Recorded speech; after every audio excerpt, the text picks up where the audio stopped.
nas promessas do meu Salvador, cantarei louvores ao meu Criador, fico pelo céu. Livro de Romanos, capítulo 12.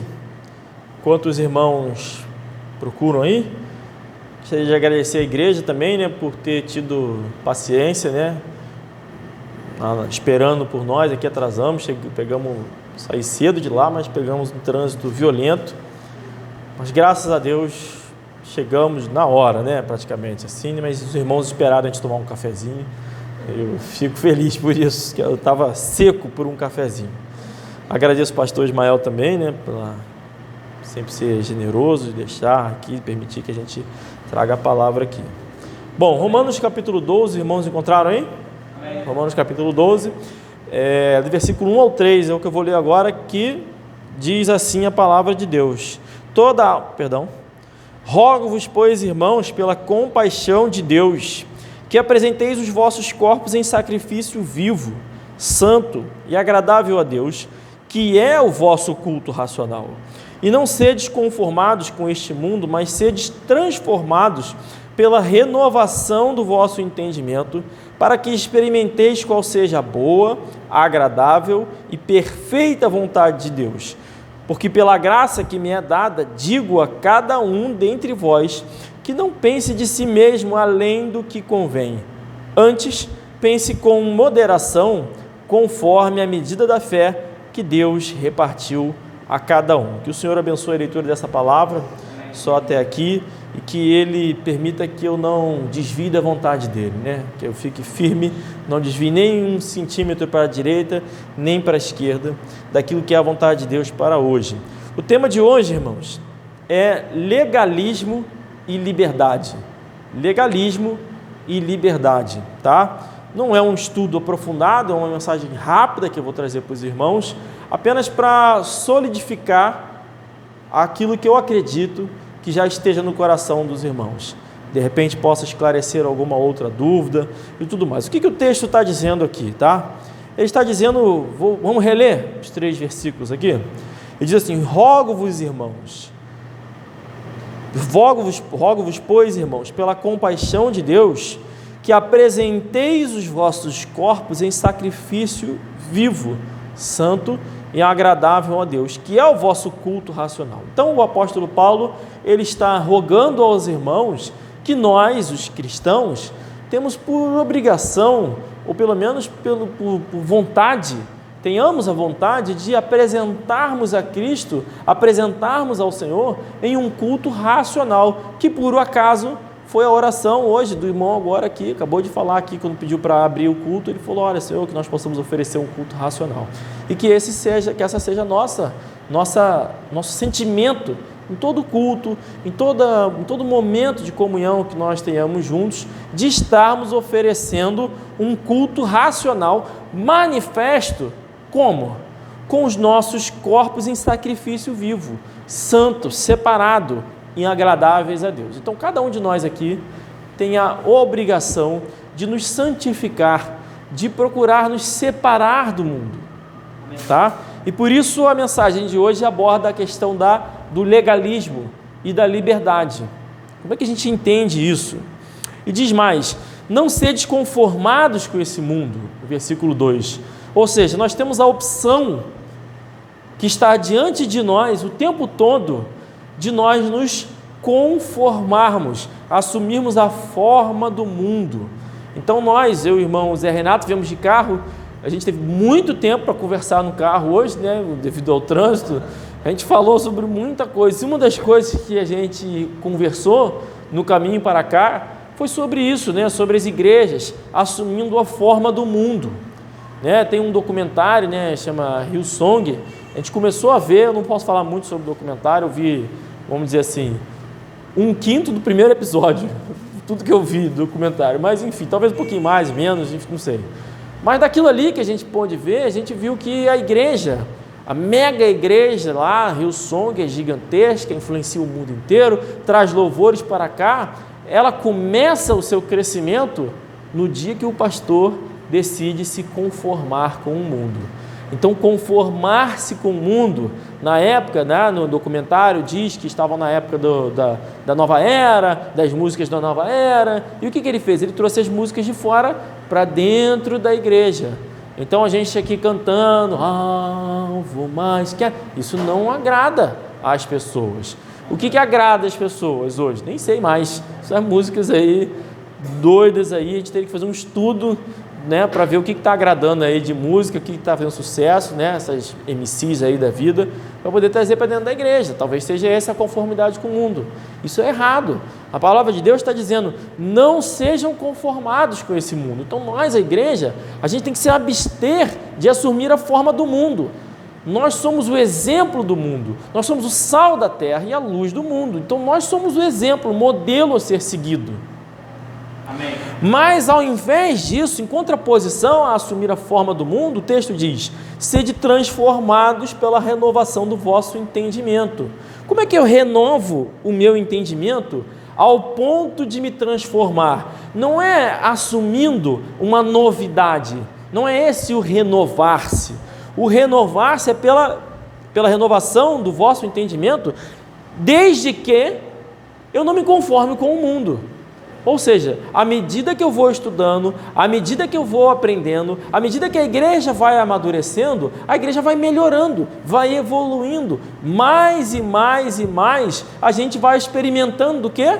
Diz aí, a boa, agradável e perfeita vontade de Deus, à medida que eu vou amadurecendo. Então eu me converti agora, aceitei Jesus, fizemos evangelismo, muitas conversões, beleza. Chegou alguém aqui convertido, essa pessoa experimenta da boa, agradável e perfeita vontade de Deus?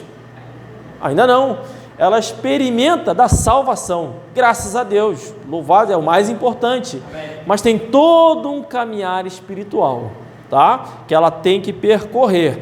Este caminhar espiritual, este caminho que ela tem que percorrer de constante renovação do seu entendimento. Como é que funciona isso?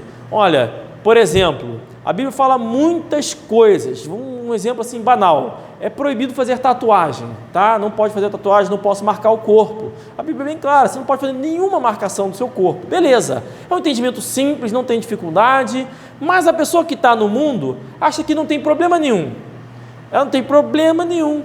Está errado em achar isso? Não, porque ela está no mundo, ela não está aqui dentro, ela está no mundo. Aí ela aceitou Jesus, entregou a vida a Jesus, veio para a igreja, leu lá o texto dizendo que você não pode marcar o seu corpo. Então ela entrou em conflito com aquilo que ela antes acreditava. Eu antes acredito, eu posso fazer uma tatuagem. Agora estou lendo dizendo que eu não posso marcar o meu corpo. Então eu estou em um conflito entre o que está escrito e o que eu entendo. O que escrito eu entendo. Então eu renovo o meu entendimento com base no que está escrito. Amém. Assim eu vou experimentando cada vez mais, de pouquinho em pouquinho, a boa, perfeita e agradável vontade de Deus na minha vida. É um processo. Esse processo é gradual, é para todos nós, estamos nisso, e só vai acabar quando a gente chegar no céu e receber um corpo novo, tá? A gente sempre pode melhorar. Amém. Muito bem. E é também para a igreja. A igreja, nós aqui também passamos pela renovação do nosso entendimento, desde o pastor até qualquer um de nós, todos passamos por isso, inclusive como igreja. E aí ele vai dizer, porque pela graça que me é dada, digo a cada um dentre vós que não pense de si mesmo. Ora, o que ele está querendo dizer que eu não pense de si mesmo? O que é pensar de si mesmo? Eu renovo o meu entendimento quando eu abro mão daquilo que eu entendo pelaquilo que é a palavra de Deus. Se eu não abro mão do que eu entendo pelo que é a palavra de Deus, eu estou pensando em mim mesmo. Olha, eu entendo, não. A Bíblia diz que é pecado, que eu não posso marcar o meu corpo, mas eu ainda acho que não é não. Ou seja, eu estou acreditando em mim mesmo, porque a Bíblia está dizendo que não pode, eu estou acreditando em mim mesmo, dizer que pode. Então eu tenho que não pensar em mim mesmo, mas renovar o meu entendimento. Amém. Além do que convém, antes pense com moderação, conforme a medida de fé que Deus repartiu a cada um. Então, por exemplo, só para ilustrar isso aqui, cada um de nós tem uma medida de fé. Tem gente que se converte instantaneamente, muda, transforma a vida. Medida de fé. Quando o irmão Zé Renato aceitou Jesus, na hora falou, quero me batizar agora, não sei o que, aquela coisa, todo mundo desesperado, e como é que a gente vai fazer, aquela coisa e tal, beleza. Tem gente que aceita Jesus e fica ali na maré mansa, não, calma, não sei o que, tal, beleza. Aí chega um tempo, vai lá e batiza. Aí passa mais um tempo, não sei o que, aquela luta, não sei o que, aí avança um pouquinho mais. Por quê? É a medida de fé de cada um. Então tudo tem que ter moderação. A igreja, cabe à igreja enxergar a medida de fé de cada um. Então eu tenho um cara empolgado, eu quero evangelizar, você quer, vai, vamos lá, e tal. Eu tenho um outro, calma. É a moderação, é o trato. A igreja tem que cuidar uns dos outros. Tem gente que é criança na fé, tem gente que já não é criança na fé. Aquele que é criança na fé, você dá leite, toma leite. Aquele que não é, né, carne dura, colchão duro, mastiga, morde, rói isso aí e tal. Beleza, faz parte de ser igreja, tá? Amém. E eu dou graças a Deus por essa igreja. Dou graças a Deus por esta igreja. Esse sermão é uma reflexão que eu estou trazendo aqui sobre o legalismo e a liberdade. Eu dou graças a Deus pela vida do pastor Ismael, por ser um pastor que demonstra aos olhos de todos o seu processo de amadurecimento, o seu processo de crescimento como pastor. Fica claro o empenho e a fé nele. Graças a Deus por isso. Amém. Graças a Deus pelos irmãos aqui presentes, eu fico feliz pela igreja, eu tenho um orgulho, eu tenho uma alegria que eu não consigo descrever, de ter os meus filhos nessa igreja. Amém. De ver o batismo do meu filho é uma alegria. Por que eu fico tão feliz com isso? Porque boas igrejas são raras. Está cheio de igreja por aí, as boas são raras. Quando Deus vai anunciar o juízo lá, as 7 igrejas em Apocalipse, ele fala de cada uma, são 7 igrejas, só tem uma que ele elogia, o resto é tudo, ele elogia, mas critica, só a igreja de Esmirna que está, ok, o resto todo mundo está pecando em alguma coisa, está errando em alguma coisa, porque boas igrejas são raras. Então essa igreja é uma igreja rara. Então eu tenho orgulho, satisfação, alegria de pertencer a esta igreja, e é esse modelo de igreja raro que eu pretendo construir no futuro, que eu oro para que muitas outras surjam. Mas para isso acontecer, é preciso arregaçar as mangas e trabalhar. Muito bem. Então uma igreja tradicional, que prega, por exemplo, contra o pecado, que traz um ensino bíblico sólido, é uma bênção na vida de cada um dos crentes. Na verdade, vou corrigir aqui, uma igreja tradicional sólida, de ensino bíblico sólido, ela é fundamental na vida de um cristão. Amém. Fundamental, tá? Que cada cristão espalhado pelo Brasil encontre essa boa igreja. Agora, tão importante quanto estar e encontrar uma igreja boa, tradicional, de ensino bíblico fundamental, é você praticar o que essa igreja te ensina. Entendeu? Porque não adianta eu estar aqui olhando, observando, e puxa, que legal, conferindo, será que é isso mesmo? Lá eu sou bereano, pastor frega, eu vou ver, não, tá certo, tá. E não aplico isso, tá? A minha vida cristã, ela é daqui para fora. Eu influencio o mundo, eu venço o mundo, eu avanço contra as portas do inferno, porque a Bíblia diz que as portas do inferno não prevalecerão. Então não é o inferno ataca a igreja ataca o inferno. Então eu, daqui de dentro, essa aqui é a nossa base de comando aqui, e a gente sai para a guerra, a gente volta para cá, tem a comunhão, tem tudo isso, se fortalece, um exorta o outro, a gente vai se alimentando, depois a gente vai para a guerra de novo, depois a gente volta para cá, se fortalece. Essa é a nossa vida cristã, é a nossa guerra que está em nossas mãos. Amém. Agora, se eu fico aqui, desfruto da comunhão, faço tudo e saio daqui e não vivo o que eu estou aprendendo, não aplico, eu não estou renovando o meu entendimento, eu estou só observando. Eu sou um observador de entendimentos alheios. Eu não estou renovando o meu próprio entendimento. Então eu preciso praticar aquilo que é pregado. Na nossa vida, no nosso dia a dia, nós lidamos com pessoas de fora da igreja. nós lidamos com não crentes. Nós lidamos com não crentes, crentes que mais ou menos, aquele que a gente não sabe se é ou se não é crente, e tem aquele que já foi e está afastado, não está salvo, vai para o céu, mas não está nem aí para nada, não quer saber de nada. As pessoas que a gente convive. Então a gente tem que saber lidar com essas pessoas para tentarmos auxiliá-los naquilo que nos for requerido. Tá? Então, nesse sentido, é importante refletir sobre o nosso comportamento individual. E por isso eu trouxe o tema legalismo e liberdade. O cristão, nós gozamos de muita liberdade. Nós gozamos de exclusividade, tá? Só nós gozamos. Ninguém mais goza de tamanha liberdade quanto a nós. Todos estão escravizados pelos pecados. Todos. Nós não. Nós não estamos escravizados pelo pecado. Como assim eu não peco? Eu peco. Eu peco, mas eu não peco. Eu peco, mas não peco. Porque a Bíblia diz que aquele que é salvo não peca, o crente não peca. O que é isso? É que o meu pecado não é imputado a mim. Está lá em Romanos 4. O meu pecado não é mais imputado a mim, é imputado aqui. Então, aos olhos de Deus, estou limpinho, sem pecado. Agora, em quem está sendo imputado? Em Cristo. Em Cristo. Beleza.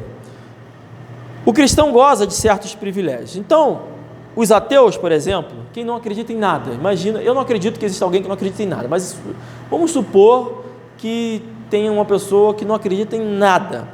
Nada. Você imagina a agonia, o desespero que é você viver no mundo, sabendo que depois de morto acabou. Pensa bem, não tem mais nada, acabou. Terrível.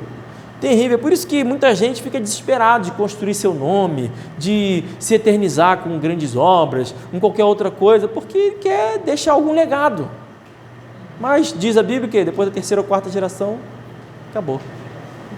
Ninguém lembra mais da pessoa, o neto não sabe nem mais quem foi o avô. Quem sabe aqui seu tataravô, levanta a mão. Não sei. Eu sei um bisavô, porque eu vivi para ver, senão talvez não soubesse. E é isso. Passa, essa vida aqui, é um vapor que passa rápido.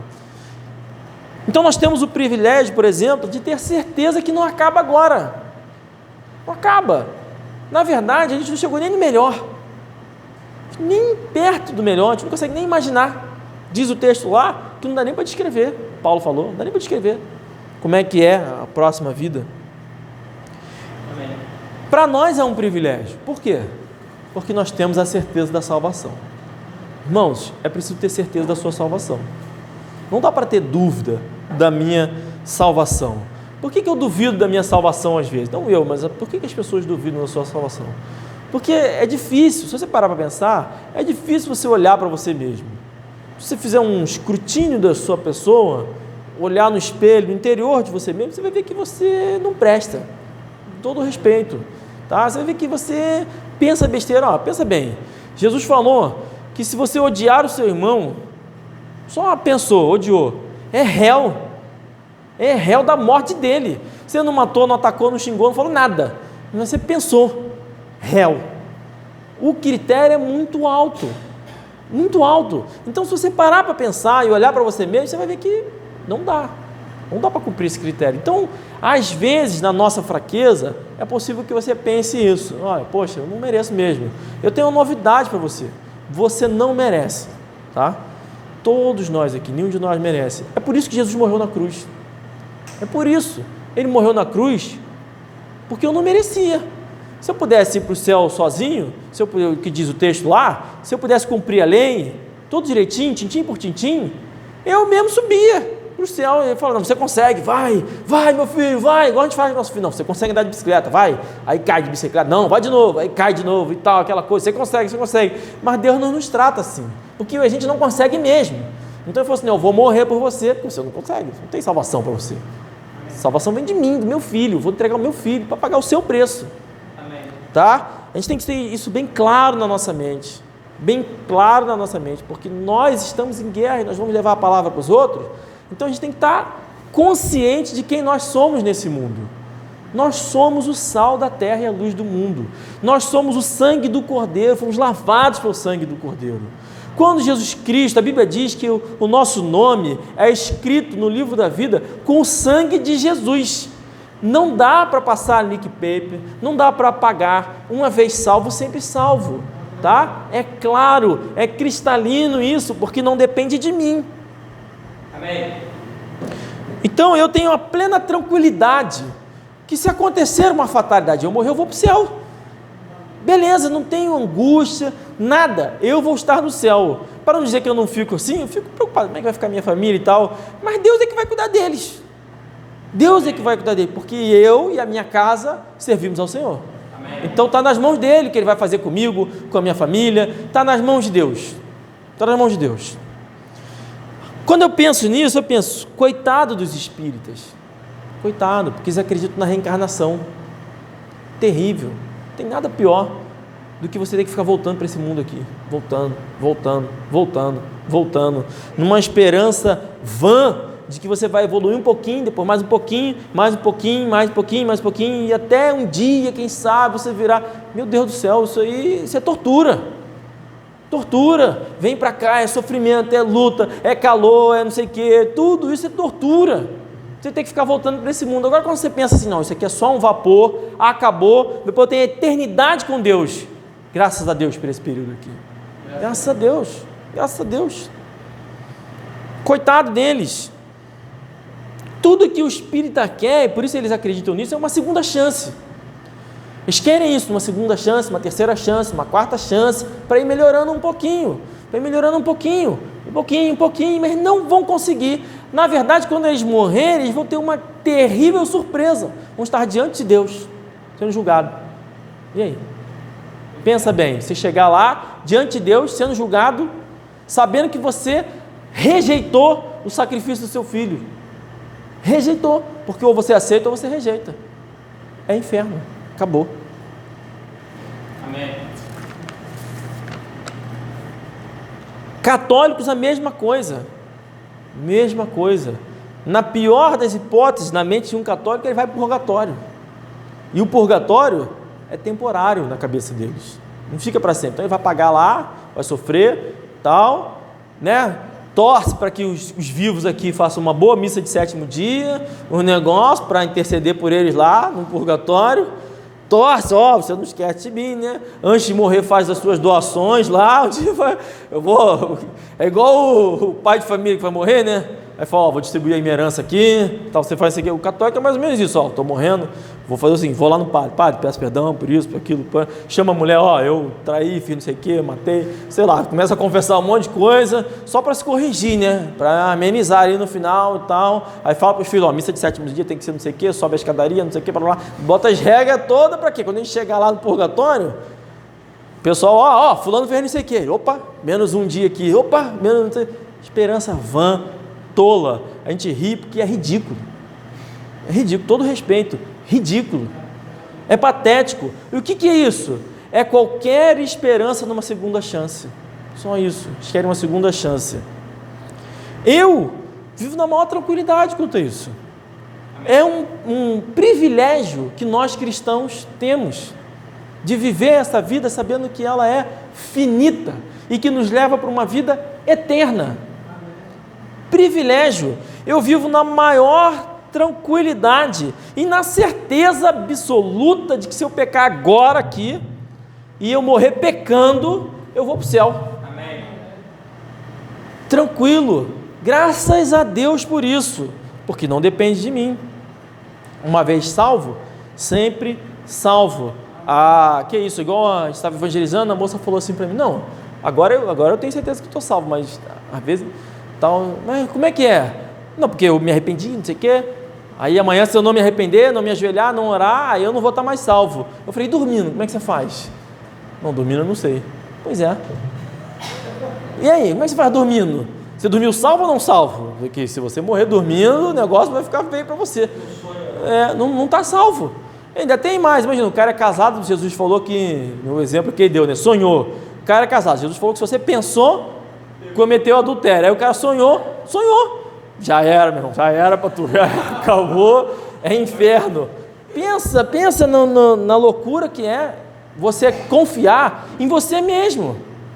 É loucura, irmãos, é loucura. A simplicidade do Evangelho é loucura para o mundo, mas na verdade a gente enxerga que é simples mesmo. Ser salvo e ir para o céu é fácil, é simples, não depende de mim. Difícil é seguir lá, né, carregando a cruz, levando chicotado, sendo cuspido, morrer, ir para o inferno, ressuscitar. Isso é difícil. Amém. Por isso que eu não consegui fazer e nunca vou conseguir.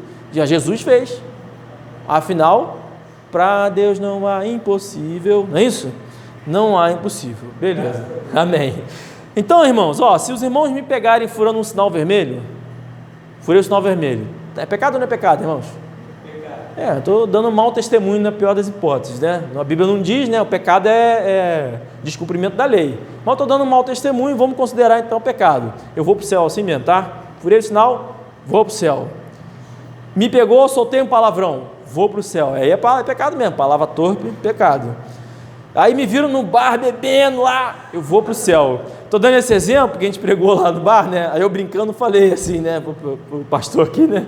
Falei, pastor, a gente foi pregar no bar. Aí eu falei lá pro pessoal, irmão, ninguém precisa parar de beber. A galera, tal. Não falei isso não, tá? Mas na verdade, não precisa. Não precisa. Para ir para o céu não precisa. Agora, eu não preciso parar de beber para ir para o céu. Faz parte da minha liberdade de cristão. Eu sou livre para fazer o que eu quiser. Amém. Quiser. Por quê? Porque nenhuma condenação há para aqueles que estão em Cristo Jesus. Então, para mim, não tem nenhuma condenação mais. Eu estou livre da condenação do pecado. O pecado de beber, o pecado de fazer qualquer outra coisa, traz a condenação da morte eterna no inferno, pois todos pecaram e estão destituídos da glória de Deus. O pecado leva para o inferno. Eu estou livre dessa condenação, porque Jesus Cristo pagou o preço do meu pecado. Livre. Amém. Livre, totalmente livre, 100% livre. Eu tenho a vida eterna, é um presente que Deus me deu e eu recebi de graça. E eu nunca mais vou perder, nunca mais. Quando você vai comprar um presente para o seu neto, filho, quem paga pelo presente? Você ou seu neto? Né? Eu, no caso, comprei para meu filho, eu pago o presente. Meu filho pagou por esse presente? Se ele me der R$1, ele comprou o presente, ele não ganhou o presente. O preço do presente, que é o dom gratuito de Deus, o presente que Cristo dá, foi o sangue de Cristo Jesus. Ele pagou o preço, não eu. Se depender de mim, eu não posso pagar esse preço, eu não tenho dinheiro para isso. Ele pagou. Então, para mim, é de graça, totalmente de graça. E essa é a parte que eu queria ilustrar com os irmãos, que nós somos livres da condenação do pecado. Isso tem que estar bem claro. Irmãos, se eu sair daqui e for pro forró, se eu fizer não sei o quê, se eu, sei lá, enlouquecer aí, sair fazendo besteira, os irmãos vão me expulsar da igreja, os irmãos vão fazer o que tem que fazer, corrigir, mas eu ainda vou para o céu. Amém. Amém? Porque não depende de mim. Pera lá, que liberdade é essa que você está falando? Que isso? Que isso? Lembra que eu disse? Essa é uma mensagem para a gente refletir sobre a nossa ação no mundo, com as pessoas que estão ao nosso redor, porque talvez, eu não sei a história de ninguém aqui, tá, irmãos? Talvez nós estejamos servindo de pedra de tropeço para muita gente. Talvez nós estejamos servindo de pedra de tropeço, porque o tema da mensagem é liberdade e legalismo. Liberdade e legalismo. Agora, diante disso, vamos lá, então em Romanos aí, só para ilustrar melhor, Romanos 4, volta lá um pouquinho, versículo 5, diz assim, mas aquele, vou deixar os irmãos chegarem lá, é só voltar um pouquinho, para a gente ilustrar, não ficar só naquilo que eu estou dizendo, né? Apesar de eu ter trazido vários versículos aqui, né, de cabeça. Capítulo 4, versículo 5 diz assim, olha, mas aquele que não pratica,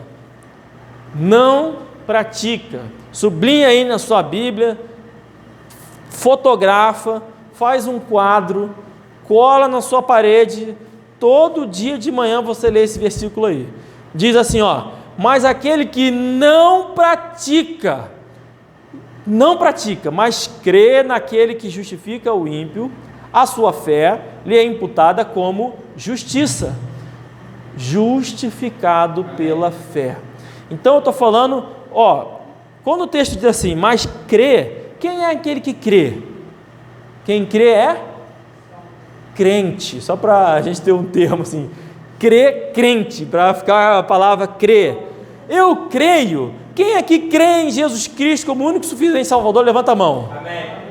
Amém? Então nós somos crentes, estamos tudo crente aqui, tá certo? Tudo crente. Se eu sou crente, eu sou nesse aqui, creio naquele que justifica o ímpio. Quem é esse que justifica o ímpio, irmãos? Jesus Cristo é aquele que justifica o ímpio. Eu e você cremos que Jesus Cristo é aquele que justifica o ímpio. Então nós somos crentes. A nossa fé nos é imputada como justiça, somos justificados pela fé. Eu estou sem pecado. Mas o início do versículo diz assim, aquele crente, aquele que crê, aquele crente que não pratica. O crente que não pratica também é justificado pela fé. Amém. Porque ele creu. Então, quem é o que não pratica? É o que não vai à igreja, é o que não evangeliza, é o que não lê a Bíblia, é o que se veste mal, é o que está sábado à noite fazendo bagunça. Ele está lá, crendo em Cristo Jesus como seu justificador, do seu pecado. Ele está justificado, ele crê, mas ele não pratica. A sua fé lhe é imputada como justiça. Ele está salvo, vai para o céu e vai estar lá junto com a gente. Talvez a casa dele seja menorzinha, vai ter um galardão menor ali, mas ele vai estar lá, porque ele foi um crente que não praticou. Aí eu pergunto, mas peraí, que é isso, Francisco? Você acabou de ler aqui que nós devemos não nos conformar com o mundo, devemos separar do mundo, sermos santos, separados. Como é que você concilia isso? Como é que você concilia isso? Como é que é essa obrigação que nós crentes aqui, o pastor Ismael já pregou isso muitas e muitas vezes aqui, não foi uma nem duas, são muitas vezes. Ele disse que nós precisamos, o quê? Sermos retos, fugir da fornicação, da impureza, da concupiscência da carne. São obrigações que a gente tem como cristão. Idolatria. Por que nós temos que nos preocupar, o texto diz lá, em se vestir com santidade? Por que a gente tem que se preocupar isso com a nossa vestimenta? Sermos gentis, humildade, mansidão, longanimidade, são frutos que nós precisamos dar. Tudo isso a gente tem que fazer. A gente tem que seguir o caminho reto, não se desviar da verdade, fazer o que é correto, não se conformar com o mundo, sermos renovados pela renovação do nosso entendimento, mas temos plena liberdade de não fazer nada disso. Plena liberdade. Deus nos sugere, assim como eu falo para o meu filho, faz assim, faz assado, e ele tem a opção de me desobedecer. Ele pode me obedecer, mas ele pode me desobedecer, tá? Como é que a gente concilia isso? João 1,12, vamos lá, João 1,12. A gente ilustrar melhor a ilustração que eu já estava começando, eu vou só ler aqui, João 1, versículo 12, diz assim, mas a todos quantos o receberam, deu-lhes o poder de serem feitos filhos de Deus. A quem? Aos que creem no seu nome. Então os crentes são filhos de Deus. Amém. Creem, crente, filhos de Deus. Irmãos, eu sou filho de Deus? Sim, porque eu creio. O irmão é filho de Deus? Sim. Vocês creem? Então vocês são todos filhos de Deus. Somos todos filhos de Deus. Amém. Eu tenho meu filho lá, o Samuel, tá? Filho de Francisco, né? Filho de Deus agora também, já entregou a vida a Jesus, deu seu testemunho, beleza. Mas para ilustração aqui, Samuel, meu filho, tá? Meu primogênito, mais velho, tá, beleza. Ele pode me desobedecer? Pode. Eu consigo manipular a mente dele de tal forma que ele faça tudo que eu quero? Não. Deus faz isso com a gente? Não. Deus nos conduz de tal forma que a gente anda em linha reta, sem pecar? Não. Ele controla a nossa mente? Não controla. Deus não controla. Ele nos deu a liberdade de escolhermos. Por isso que o texto diz, aqueles que o receberam. Nem todo mundo recebeu a Jesus Cristo. Ele poderia ter dito assim: olha, todos vão me receber, vou obrigar todo mundo a me receber. Mas ele não fez isso. Ele disse: aqueles que o receberam. Quem o receber se tornará filho de Deus. Isso, por dedução lógica, nos diz que vai ter muita gente que não vai o receber. Ou seja, ele não obriga ninguém a aceitar a obra de Cristo na cruz. Cada um escolhe se quer ou não quer aceitar a obra de Cristo na cruz. Então, o meu filho Samuel me desobedeceu. O que acontece com ele? Ele é castigado. Eu falei: meu filho, na melhor das hipóteses, no melhor dos cenários, eu falo: meu filho, não encosta o dedo na panela de pressão quente. Aí ele foi lá e encostou. O que vai acontecer com ele? Ele vai se queimar. Ele não precisa saber que ele vai se queimar, não preciso explicar para ele, ele tem que me obedecer. Muitas vezes Deus dá ordens para a gente: faz isso, faz aquilo, e não explica o porquê. Se somos inteligentes, obedecemos. Se não, a gente desobedece, aí a gente descobre por quê. Aí vem desgraça, dificuldade, problema. Por quê? Porque a gente desobedeceu. A Bíblia diz que Deus pune a quem Ele ama. Ele não pune quem Ele não ama, mas Ele pune quem Ele ama. É um amor de pai e filho. Eu falo: meu filho, você precisa fazer o dever de casa. Aí ele não faz. Meu filho, vou fazer o dever de casa. Meu filho, vou fazer o dever de casa. Dever de casa. Chega um ponto que eu vou me irritar, eu falo: vai fazer o dever de casa. Aí vai fazer o dever de casa. Por que eu brigo com ele para fazer o dever de casa? Porque é para o bem dele. Eu não preciso explicar para ele: meu filho, se você não fizer, não sei o quê, vai, eu mandei fazer, tem que fazer. Aí vamos lá, eu falo: Samuel, sei lá, pega o prato, bota na pia. Aí ele não bota, aí eu puno ele. Aí no outro dia, mesma coisa, pega o prato, não bota, puno ele. Vamos supor que ele fez isso 1000 vezes.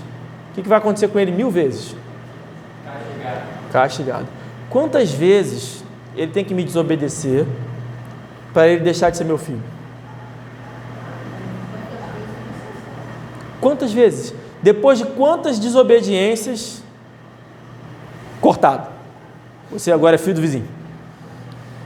Quantas vezes isso tem que acontecer para isso acontecer? Isso acontece, irmãos? Não. Meu filho deixa de ser meu filho? Não. Nunca. Nunca. Nunca. Se eu sou filho de Deus, o que precisa acontecer para eu deixar de ser filho de Deus? Nada.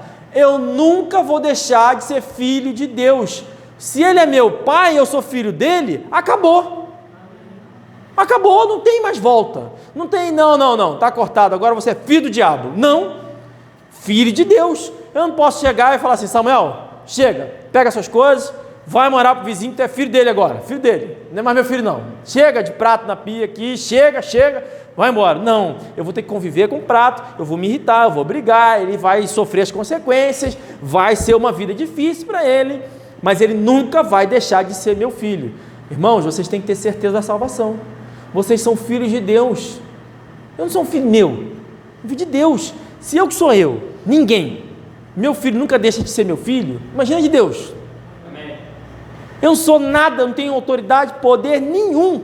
Mesmo assim, está ligado a mim geneticamente, os knaus e flauses de sei lá o que, está ligado lá. Deus criou de tal forma que ele é meu filho para sempre. Amém. Imagina o filho de Deus. É muito maior. Deus é muito maior. Amém. E aí, como é que a gente concilia isso? Sabe qual é o problema, irmãos? Que a gente vê muitas vezes, quando a gente fala assim da liberdade, nós somos livres. De fato, irmãos, eu sou livre da condenação do pecado. De fato, eu posso pecar o quanto eu quiser que eu vou para o céu. O quanto eu quiser. Eu posso enlouquecer aqui agora, eu vou para o céu. Vou para o céu. O problema é transformar isso no liberalismo. Porque transforma isso no liberalismo quem não crê na palavra de Deus. Por quê? Porque as pessoas não acreditam que Deus é um Deus que castiga. Na nossa sociedade hoje, as pessoas estão acostumadas a entender que castigo é ruim. Castigo não é legal. Se você castiga seu filho, você não ama seu filho. Você tem que ensinar, dar opções, deixar ele escolher. O que uma criança de 5 anos tem condições de escolher? Nada. Nada. Bota um pote de sorvete e uma comida totalmente equilibrada na frente da minha filha ali. Medida exata de arroz, de proteína, de salada e tal. E fala um pote de sorvete. Fala, ó, come o quanto quiser. Quanto disso ela vai comer? 0. Ela vai pegar o pote e vai comer até passar mal. Teve uma época que ela comia até fazer cocô nas calças, literalmente. Porque uma criança não sabe de nada. Nada. Eu tenho que orientar para ela entender que calma nisso e vem um pouquinho mais para cá. Calma, vem para cá, calma, aqui. Eu não quero, não sei o que não, vai comer. Come e tal, aquela coisa. Essa é a nossa relação com Deus. Nós somos como as crianças que não sabemos de nada. Amém. Nada. E Deus está falando, não, olha, você tem que ler a Bíblia. Ah, mas eu estou muito cansado, Senhor, não quero ler a Bíblia, não. Ele fala, lê a Bíblia, rapaz, lê a Bíblia. Não, meu Deus, não quero, mas eu vou dormir, não quero saber, eu vou dormir. Aí, não, você vai ler a Bíblia e tal. Aí bota o pastor para falar, tem que ler a Bíblia, irmão, tem que ser que. Aí vai a Bíblia, não, eu não quero. Então, olha, vocês precisam orar mais. Ora pela sua família. Eu vou orar. Aí deita na cama, Senhor. Ora, rapaz, acorda. Foi isso que Jesus fez com os apóstolos. Os apóstolos estavam lá com Cristo Jesus, suando sangue. Aí chega lá, todo mundo dormindo. Falou, caramba, rapaz, vamos acordar aqui. A gente é isso, tá? A gente é isso. A gente é assim. A gente não faz as coisas como deveria fazer. Aí é o que o irmão Zé até falou comigo, tem que fazer por obrigação mesmo. Faz por obrigação. Faz lá na marra. Faz mal feito, faz de qualquer maneira, mas faz. Pega, lê um versículo, eu quero ler um capítulo por dia. Eu só li um versículo, amém, irmão. Avança nisso, que um versículo não dá. Um versículo você vai morrer e não vai acabar de ler a Bíblia. Mas avança. Amanhã você lê 2, depois de amanhã você lê 3 e lê a sua Bíblia. Lê a sua Bíblia. Amém. Nós não cremos que Deus vai nos castigar, mas a Bíblia diz que Ele castiga quem Ele ama. Olha, Deus nos amou. Aliás, Deus deu prova de amor, é o que está lá no texto, diz, mas Deus prova o seu amor para conosco, como? Em que Cristo morreu por nós, sendo nós ainda pecadores. Ou seja, Ele morreu pelo pior Francisco. Ele não morreu pelo Francisco que vocês estão vendo aqui agora. Ele morreu pelo Francisco que ninguém está vendo, que eu escondi. Foi por ele, ele falou, vou morrer por esse cara aí, vou na cruz por ele. Eu vou na cruz pelo Estevão, pela irmã, vou na cruz por todo mundo, vou morrer por todo mundo aqui, vou morrer, todo mundo, morreu por todo mundo. Pô, mas eu estou meio errado nisso. Ele pagou o preço. Ah, mas pagou o preço desse também. Ah, mas pagou também. Ele pagou o preço de todo pecado. Jesus Cristo, o sangue do Cordeiro, nos purifica de todo pecado. Amém. Todo pecado. E tem que ter isso bem claro. Bem claro. Por quê? Pergunta aos irmãos. Quem aqui tem parentes? Todo mundo. Quem aqui tem amigos? Todo mundo. Quem tem filhos? A maioria. Existe alguém que você ama, que você convive? Tem, a gente tem mãe, vó, tio, um vizinho, tudo. A gente convive com pessoas que nós amamos, tá? Nós ou tentamos conviver com pessoas que nós amamos. E se a sua resposta for sim para alguma dessas perguntas, que eu com certeza for, eu pergunto a outra pergunta agora. Todas essas pessoas que nós amamos estão salvas? Vai estar todo mundo no céu com você? Pois é. Então a gente tem que pensar em como a gente lida. Porque a gente não pode, em hipótese nenhuma, cair no pecado de fomentar o legalismo. Tá? Às vezes, a gente se preocupa demais com o pecado das pessoas. Ah, você não pode aceitar Jesus. Não pode aceitar Jesus assim. Primeiro você tem que abrir mão disso. Não, primeiro você tem que largar essa coisa aí que você faz. Vem para a igreja. Não, irmão. Jesus já pagou o preço. Primeiro ele aceita. Depois você instrui ele a ser renovado pela renovação do seu entendimento. Transformado pela renovação do seu entendimento. Não é o caminho inverso. Primeiro ele aceita, ele reconhece como ser pecador. Não, você tem que largar todo pecado que você comete. Irmão, se for por isso, a gente não pode estar salvo. Amém.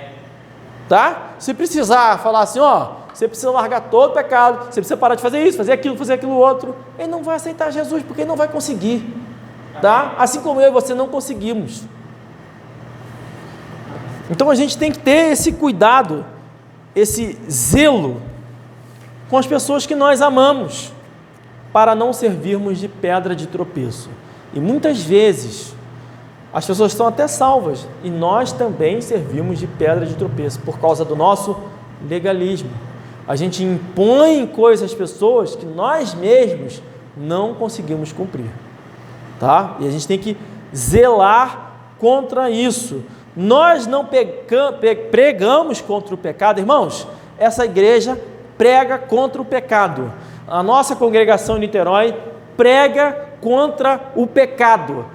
O tempo todo orientamos, falamos, condenamos o pecado, mas nós pregamos isso não é para a salvação de ninguém, tá? A salvação, todos nós pecamos, a salvação é por Cristo Jesus que morreu na cruz. Nós pregamos contra o pecado, instruímos e orientamos as pessoas a não pecarem, porque nessa vida aqui seremos punidos por Deus. Punidos nessa vida aqui agora, porque Deus pune a quem Ele ama, e Ele não está falando de punição no inferno. Esses já estão salvos, já vão para o céu. Então Ele está falando agora, nessa vida aqui, é sofrimento, é luta, é tristeza, é amargura, é isso que Deus está prometendo para aqueles que Ele ama. Amém. E que não obedecem a sua palavra. Então nós temos a obrigação de obedecer a palavra de Deus, mas isso não salva ninguém. Cumprir as leis não salva ninguém, tá? A única coisa que salva é aceitar a obra de Cristo na cruz, que pagou o preço do meu e do seu pecado. Amém. Então a gente tem que zelar, cuidado com a nossa palavra, quando a gente vai falar com um parente, com um amigo, com um vizinho, cuidado para não ensinar uma coisa errada, não fazer ele achar que a salvação dele depende da obra dele, porque a isso Jesus condenou severamente. Amém. É o legalismo, é o fermento dos fariseus, é pregar aquilo que não cumpre. Nenhum de nós cumpre a salvação pelas obras, nenhum de nós nunca vai cumprir. Então eu não posso falar para ninguém que para ele ser salvo, ele precisa primeiro parar de pecar, ele precisa primeiro fazer não sei o quê.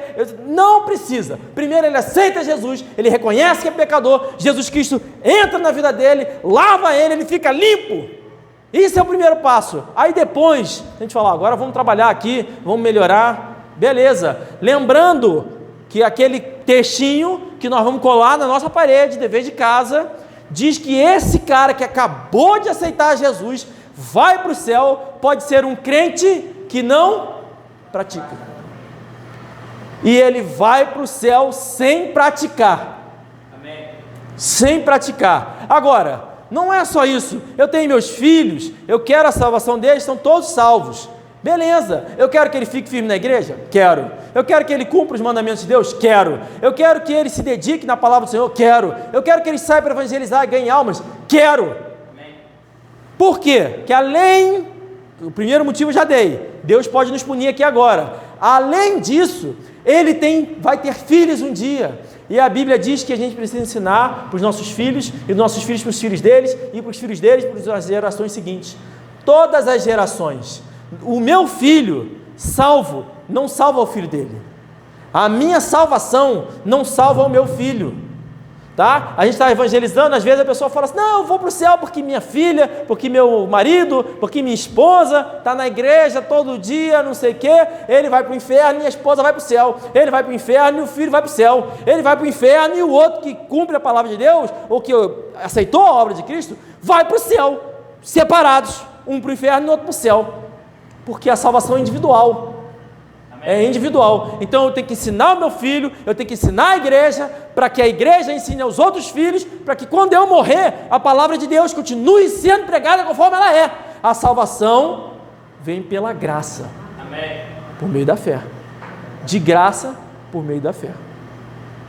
De graça. Eu não posso fazer nada. Então o cara que fala, olha, você não vai para o céu porque fez isso, aquilo, x, y, z. Fermento dos fariseus. Legalismo. Fuja disso. Foi o momento que Jesus foi mais incisivo na sua palavra. Fuja disso. Fuja do legalismo. Cuidado com a sua família. Cuidado com as pessoas com quem você ama. Porque se você colocar esse peso sobre eles, você está demonstrando para eles que você não consegue carregar isso e se coloca na condição de fariseu. Amém. O legalista que coloca um fermento que não pode cumprir, um jugo que ele não pode carregar. Eu não posso me levar para o céu, irmãos. Eu não posso falar para a pessoa, você tem que fazer isso, parar de fazer aquilo outro para ir para o céu, porque eu não consigo parar de fazer nada por mim mesmo. Para eu parar de pecar, eu preciso da obra do Espírito Santo e da renovação do meu entendimento. Amém. Sem isso, eu não mudo, eu vou ser o mesmo, tá? Mesmo. Eu não quero ser o mesmo. Então eu quero ser submisso à palavra de Deus. A esposa tem que ser submissa ao marido, o marido tem que ser servo do Senhor, amar a esposa. Tudo isso que a gente se escandaliza, que às vezes ofende, é a palavra de Deus. Ela é o nosso norte, é a nossa constituição, é que a gente deve seguir. Acabou. Amém. E na palavra de Deus, Jesus Cristo pagou o preço de todo o pecado. É o versículo mais famoso do mundo. Não é isso? Porque Deus, o quê? Amou o mundo, não pereça, mas tenha vida eterna. Perecer é morrer. Quem crê em Jesus Cristo não morre a segunda morte, que é o inferno, mas vai receber a vida eterna. Quem crê é quem é crente. Crente está salvo, crente de verdade está salvo, vai para o céu. Não importa se pratica, se não pratica. Que isso fique claro na nossa mente. Claro na nossa mente, ninguém pode pagar o preço do pecado, porque o salário do pecado é o quê? A morte. O preço é a morte. Você quer pagar o preço do seu pecado? Então você tem que morrer na cruz. Você quer que o seu amigo, o seu filho, o seu vizinho pague o preço do pecado dele? Então ele tem que morrer na cruz. Mas para morrer na cruz, ele tem que ser um cordeiro limpo, imaculado.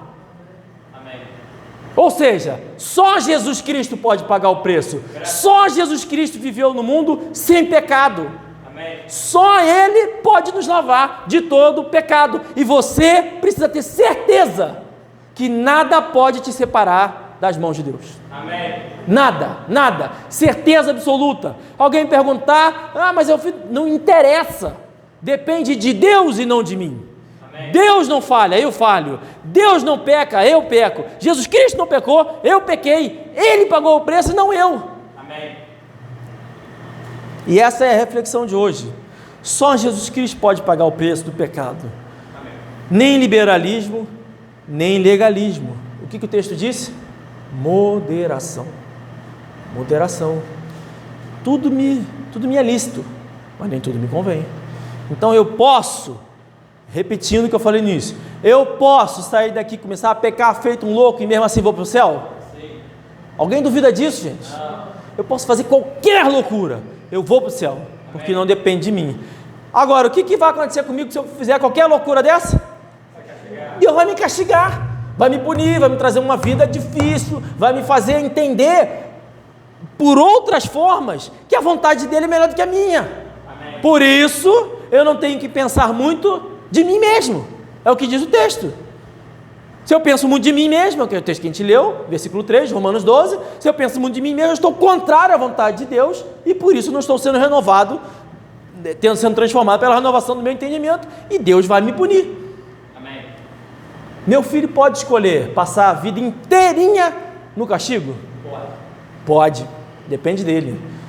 Eu posso escolher viver a vida inteira sofrendo com a mão pesada de Deus sobre mim? Posso, eu posso escolher isso. Seria a coisa mais inteligente do mundo, gente? Não. Claro que não. Claro que não. Eu quero viver a vida que Deus quer para mim. Desfrutar a boa, perfeita e agradável vontade de Deus. Amém. Amém? Que o Senhor abençoe a leitura de hoje, a mensagem de hoje, tá? Buscar riquezas, acumular posses, também é desperdício da vida. Ele fez tudo isso, ele conquistou, ele é um cara bem sucedido, ele foi o maior do seu tempo, maior até hoje. Buscou riqueza, buscou posses, pura vaidade, que não leva ninguém a lugar nenhum. Na verdade, essa busca é um pleno desperdício da vida.